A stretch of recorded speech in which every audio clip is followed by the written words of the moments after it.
Hi friends, அனைவருக்கும் இனிய தீபத் திருநாளான தீபாவளி நல்வாழ்த்துக்கள். நம்ம இன்னைக்கு மிக மிக முக்கியமான ஒரு பதிவை பார்க்க போகிறோம். அதாவது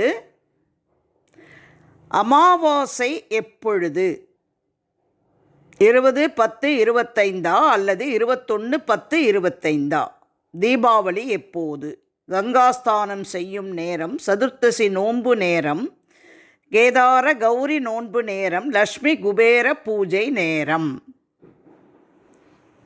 இந்த பூஜைகளை எல்லாம் செய்வதன் மூலம் நமக்கு கிடைக்கக்கூடிய பலன்கள் என்னென்ன அப்படின்றத தான் பார்க்க போகிறோம். இந்த பதிவை பார்க்குறதுக்கு முன்னாடி இதுவரைக்கும் எங்கள் சேனலை சப்ஸ்கிரைப் செய்து விட்டீர்களா? இல்லை என்றால் சப்ஸ்கிரைப் செய்யுமாறு அன்போடு கேட்டுக்கொள்கிறேன். வாங்க நம்ம வீடியோக்குள்ளே போகலாம். அமாவாசை திதியானது 20/10/2025 மாலை 4:14 மணிக்கு ஆரம்பித்து 21/10/2025 மாலை 5:48 மணிக்கு முடிவடைகிறது. அதனால் திதி தர்ப்பணம் கொடுத்து படையல் போட்டு முன்னோர்களை வணங்கி அவர்களின் ஆசீர்வாதத்தை பெறக்கூடிய நாள் 21/10/2025. தீபாவளி ஒரு தீபத் திருநாள். நரகாசூரனை வதம் செய்த நாளைத்தான் நம்ம தீபாவளியாக கொண்டாடுறோம். அனைவரும் குடும்பத்தோடு சேர்ந்து மகிழ்ச்சியாகவும் புத்தாடை அணிந்தும் பூஜைகள் செய்தும் பட்டாசுகள் வெடித்தும் இனிப்புகளை உற்றார் உறவினர்களுக்கும் பக்கத்து வீட்டாருக்கும் பகிர்ந்து கொண்டாடக்கூடிய இந்த நாளை 20/10/2025 திங்கட்கிழமை அன்றே கொண்டாடுகிறோம். கங்காஸ்தானம் செய்யும் நேரம். தீபாவளி பண்டிகை ஆரம்பிக்கிறதே கங்காஸ்தானத்தோடு தான். கங்காஸ்தானம் நம்ம பண்ணக்கூடிய நேரம் என்னென்னா, அதிகாலை 3:30 மணியிலிருந்து 5:30 மணிக்குள்ளே கங்காஸ்தானம் செய்யணும். நன்னலையின் மகாலட்சுமியும் சீயக்காயில் சரஸ்வதியும் வெந்நீரில் கங்கையும் வாசம் செய்வதாக ஐதீகம். அதனால் நாம் இந்த குறிப்பிட்ட நேரத்தில் தலையில் நல்லெண்ணெய் தேய்ச்சி சீயக்காயை தேய்ச்சி வெந்நீரில் குளிக்கணும். அன்னைக்கு ஒரு நாள் மட்டும் அனைத்து நீர்நிலைகளிலும் கங்கை எழுந்தருள்வதாக ஐதீகம். இந்த நாளில் நம்ம கங்கையில் குளித்தா என்ன பலன்கள் கிடைக்குமோ அது நம்ம வீட்டு தண்ணீரிலேயே குளித்தால் நம்முடைய பாவங்கள் துன்பங்கள் நம் வாழ்க்கையில் ஏற்படக்கூடிய கஷ்டங்கள் அனைத்துமே நீங்கும் என்று சொல்லப்படுகிறது.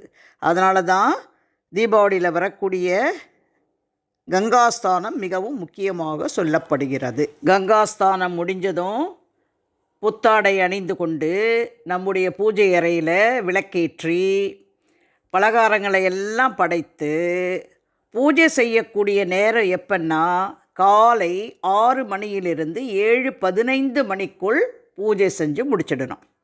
பூஜை முடிந்ததும் வீட்டில் உள்ள அனைவரும் நம்ம அந்தந்த வீட்டில் இருக்கக்கூடிய பெரியவர்கள் காலில் விழுந்து ஆசீர்வாதம் வாங்க வேண்டும். சதுர்த்தசி நோன்பு நேரம் 20/10/2025 நோன்பு கடைபிடிக்க வேண்டிய நேரம் காலை 9:15 10:15 மணிக்குள். பொதுவாக இது தெலுங்கு பேசுகிறவங்களும் செட்டியாரங்களும் தான் இந்த சதுர்த்தசி நோன்பு கடைபிடிப்பாங்க. இதனுடைய நோக்கம் என்ன அப்படின்னம்னா, நம்ம வாழ்க்கையில் எந்த காரியங்கள் ஆரம்பித்தாலும் அது தடைகள் இன்றி சிறப்பாக நடக்க வேண்டும் என்று விநாயகரை நினைத்து கடைபிடிக்கக்கூடிய ஒரு நோன்பு. அடுத்ததாக கேதார கௌரி நோன்பு. இந்த நோன்பு பொதுவாக 21 நாட்கள் கடைபிடிக்கக்கூடிய ஒரு நோன்பு.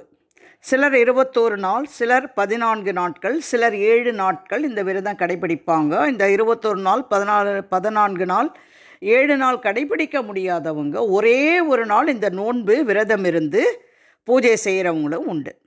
21 நாள் விரதம் இருக்கிறவங்க 1/10/2025 21/10/2025 வரைக்கும் விரதம் இருந்து விரதத்தை முடிப்பாங்க.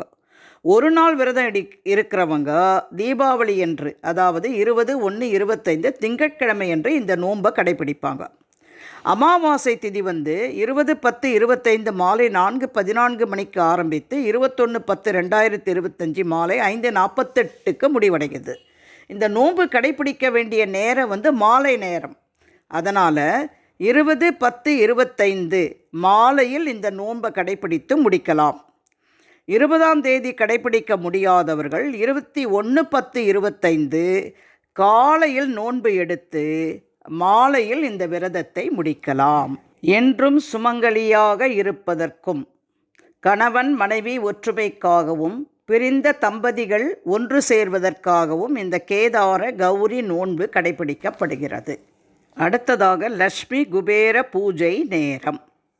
இந்த லக்ஷ்மி குபேர பூஜையை தீபாவளி அன்று 20/10/2025 மாலை 6-8 மணிக்குள் இந்த பூஜையை செய்து முடிக்கிறோம். இந்த பூஜையை செய்வதற்குரிய முக்கிய நோக்கம் என்னென்னா, அஷ்ட ஐஸ்வர்யங்கள் பெருகுவதற்கும் செல்வ வளத்திற்கும் தன தானியத்திற்கு எந்த பஞ்சமும் ஏற்படக்கூடாது அப்படின்றதுக்காகத்தான் இந்த லக்ஷ்மி குபேர பூஜையை நம்ம வீட்டிலையே செய்கிறோம். லக்ஷ்மி குபேர பூஜையை எளிமையாகவும் செய்யலாம் அல்லது மிக விமரிசையாகவும் செய்து இந்த பூஜையை கலசம் வைத்து இந்த பூஜையை சிறப்பாகவும் செய்யலாம். அவரவர்களுடைய வசதிக்கேற்ப இந்த லக்ஷ்மி குபேர பூஜையை செய்து அனைவரும் சகல ஐஸ்வர்யங்களும் பெற வேண்டும். இப்போது தீபாவளிக்கு அன்னைக்கு நம்ம என்னென்ன செய்யணும், எந்தெந்த நேரத்தில் என்னென்ன பூஜைகளை செய்தால் நமக்கு என்னென்ன பலன்கள் கிடைக்கும் என்பதை அனைவரும் தெரிந்து கொண்டிருப்பீர்கள் என்று நினைக்கிறேன். இந்த பதிவு உங்களுக்கு பயனுள்ள பதிவு என்று நீங்கள் நினைத்தால் உங்கள் உற்றார் உறவினர் நண்பர்களுக்கு மறக்காமல் ஷேர் பண்ணுங்கள். வேறு ஒரு சிறப்பான பதிவோடு உங்களை சந்திக்கும் வரை விடைபெறுகிறேன். நன்றி, வணக்கம்.